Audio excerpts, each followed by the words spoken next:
Emabegako awo nakulagako ku interview ya Spice Diana ng'agamba nti tasobola kuyimbira Nina Rose.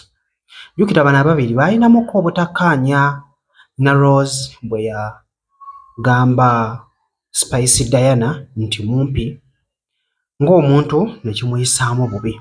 N'okulwaliro nkuleetedde Nina Rose yagamba nti talina buzibu ne Spice Diana era agamba nti bw'okubeera kumuyimbirako essembabule mu kampeyini ze aba tayimbira ye wabula abeera ayimbira bantu. Binkuleetedde obeere ng'ate naawe owulirirako. Namu omukyala amanyirwa nga Spice Diana yavayo n'alaga nti maybe she's not in the good position okujja okusobola okuba nga akuyimbirako. Yamunonyako tumubuuzeeko nga bw'okiŋŋambye ndaba oba bituufu.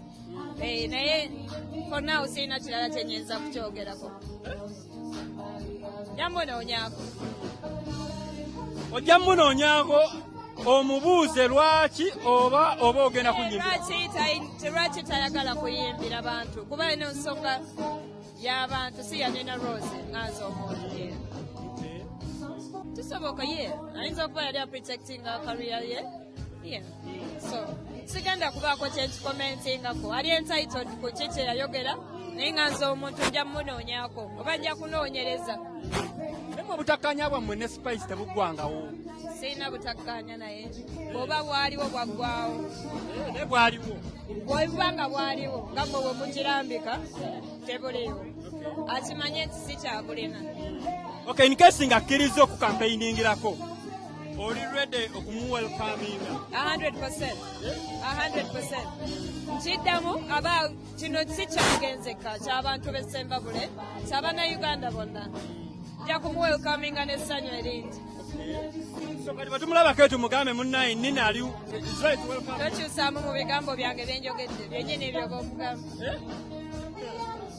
Annange kale honorable toyinza nnyo toyanze. Oyinza olowooza lwaki ndi auto kubanga nze buli wamu wabaawo omulonzi wange wabaawo omuwagizi wange.